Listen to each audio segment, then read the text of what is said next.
All right, we've been through a lot, analyzing deals, trying to figure out what makes sense, how to determine whether or not a deal is going to be profitable, either for you to keep long term, for you to flip, do a quick flip, make some cash flow, and what the person you're selling it to is going to do with it, whether it's going to make sense for them. We've covered a whole bunch of things in the past 8 or 9 videos about this process. The next 8 or 10 videos, I'm going to cover specific deals. Each video is going to be a specific deal.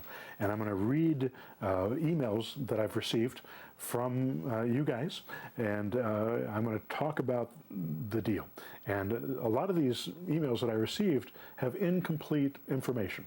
So I'm going to say, here's what you need.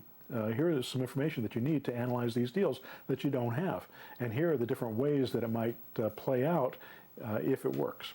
Now, also keep in mind, a lot of these deals that you've sent me don't make sense. They're not going to be profitable, but they sound profitable on the surface. So I'm going to show you, I'm going to read these deals, I'm going to talk about what makes sense and what doesn't, and how you might be able to turn them into money, even if they don't make sense on the surface. So let's get started.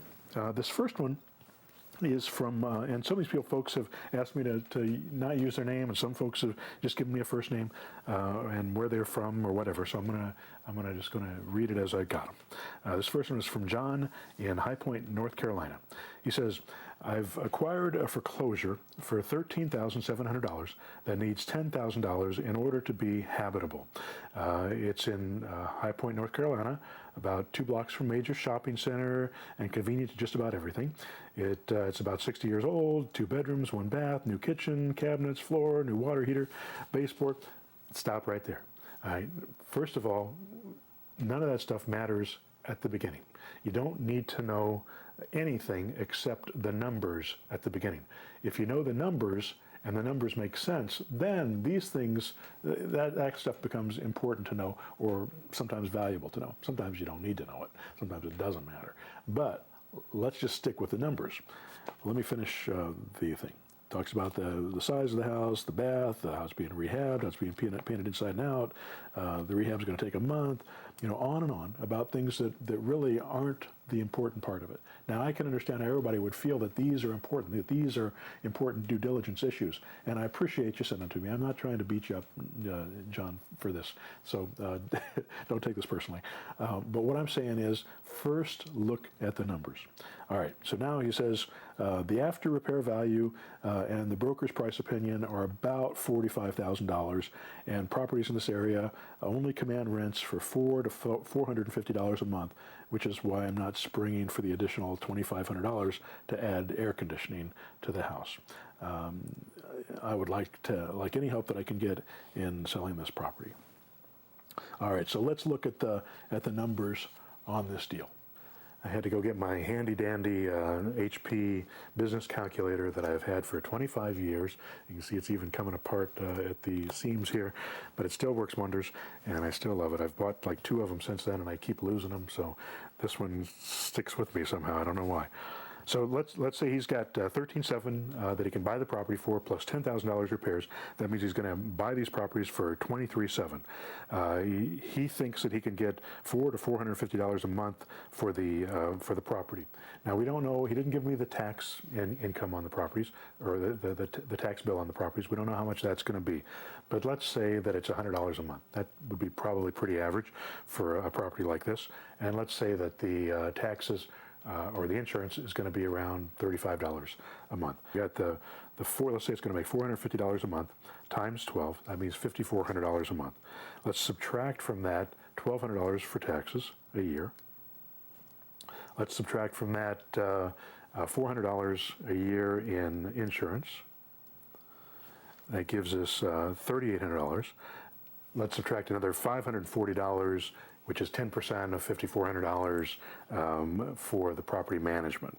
That leaves us with $3,260 of net income on a property like this, assuming that you paid cash for that property. Now, if you take that $3,260 and divide it by your total investment, which let's say is $23,700, your return on investment is 13.76%. It's okay, it's not great. You might be able to make more money by reducing the amount that it costs you to repair the property. You might be able to get a little bit more rent. Maybe you can rent it to a Section 8 tenant. Section 8 typically pays a little bit more than market rent, although some of those things are changing right now. We've been getting letters from Section 8, from HUD, on properties that we have Section 8 reducing the amount that they're paying for properties, which means that it's not hitting us personally, it's hitting our tenants, which is going to make it harder to find tenants for properties to get a higher amount. So we're losing $50 or $100 a month, in potential rental income on those properties. So if you're getting 13% return, is that enough to go to an investor and say, hey, would you like to buy this thing for 23.7? They might go for it to get that 13% return. That might be enough for an investor, but you got to make a profit on it as well. So if you're going to make a profit on that thing, and let's say you want to put $10,000 onto that and bring it up to $33,000, and you've still got that 3,200, I think you said 3,260 on it, that means now the investor is at 10%. You made a $10,000 profit, but the investor is now at 10% return. That's going to be a lot harder to sell than a 15% or 18% return. And I've been selling these to investors on my list. I've got a big list. And I don't get investors flooding in to buy these properties from me. But when I put them on the market, I typically will sell them with 1 or 2 emails. I'll get them sold pretty quickly if I market them at 15, 16, 17%, because there's no place that people can get investments like this that are this good a deal. And it usually is I sell them to people that have known me or that have bought my programs or have been on my list for a long time, who have some level of trust for me and feel comfortable with me. So that's what you're going to have to develop if you're going to be selling to other people. They don't have to be in your town. They don't have to be your family. They don't have to be through your social network. They just need to know who you are. And by building a list of investors like I've done, it's made it very easy for me to do it. And by teaching, it helps folks feel that I'm more trustworthy simply because they see my face. They feel, oh, that guy looks like a regular guy. He doesn't look like he's going to rip me off. And then I also, nobody says, not too many people say bad things about me because I've tried to deal ethically and honorably through this whole process. And by doing that and acting that way in business, it makes it possible to do long-term investing and to be able to sell these properties long-term and build an investment group where people will buy multiple properties from you. So is this a good deal to buy? I would not buy it. I wouldn't buy this property. I want to see a higher return. We're buying properties that are similar to this. We're paying a little bit more than that, but our return, our rents, are $800, $850, and when you can get $800 for the same property in a different town, that's where you should be looking. So start looking at other towns where you can do the same thing that demand higher rents. If you stay in an area that has lower rents, you're going to have a harder time making it make sense for investors. Now, with that said, let's look at the amount that he's buying it under market value. If he buys it for $23.7, and again, that's $13.7 plus the 10 to repair it. So I'm assuming he's going to be in pretty darn good condition by the time he turns around and sells it, puts it on the MLS, and he thinks that the after repair value is $45,000. The first thing you have to question is that value real? And if you're not buying and selling a lot of properties, or you're not talking to somebody who is, then you're probably not going to be accurate on your values. Right now, comps are the most inaccurate that I've ever seen them. And to think that you're going to get $45,000, that may be very realistic. It may be true. And broker may tell you, yeah, this value really is here. And if that's the case, and you bought it for $23.7 and sold it for $45, and you figure that there's going to be about 10% in costs, you got about $40,000 that you actually get out of the property. I mean, that's a pretty good return. That's, what is it, $17,000 of profit. That's a pretty good return if you get it sold. But how long do you have to hold it before you get it sold? And if it doesn't sell, the only way to sell a property when you're on the MLS, if it's not selling, is either to fix it up so that it brings the value up and you're competing with other properties, or lower the price.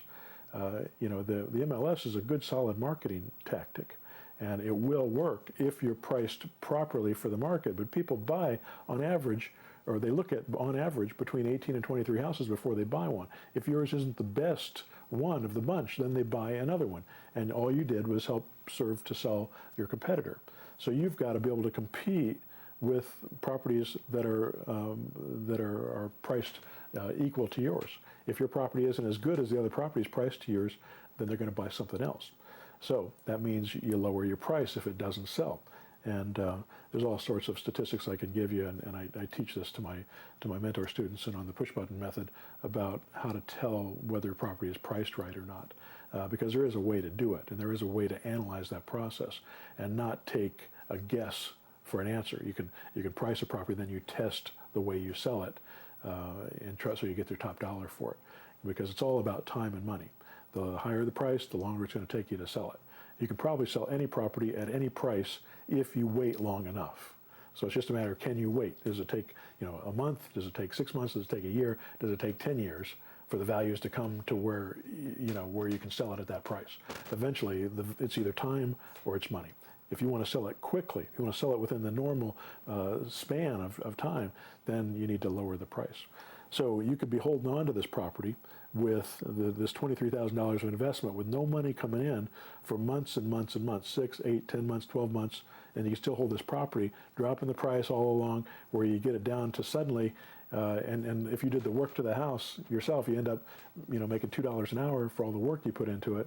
It's not worth it anymore. So you want to make sure that if you're going to do this, I wouldn't suggest an exit strategy of buying, fixing up, and selling right now.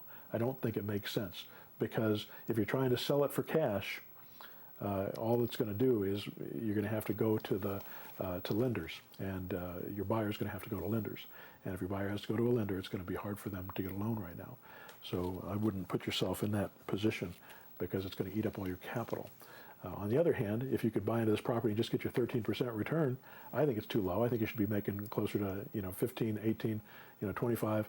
I probably average 30 to 35% return on the properties that I'm buying because of the way we're buying them, just by putting rental tenants in there.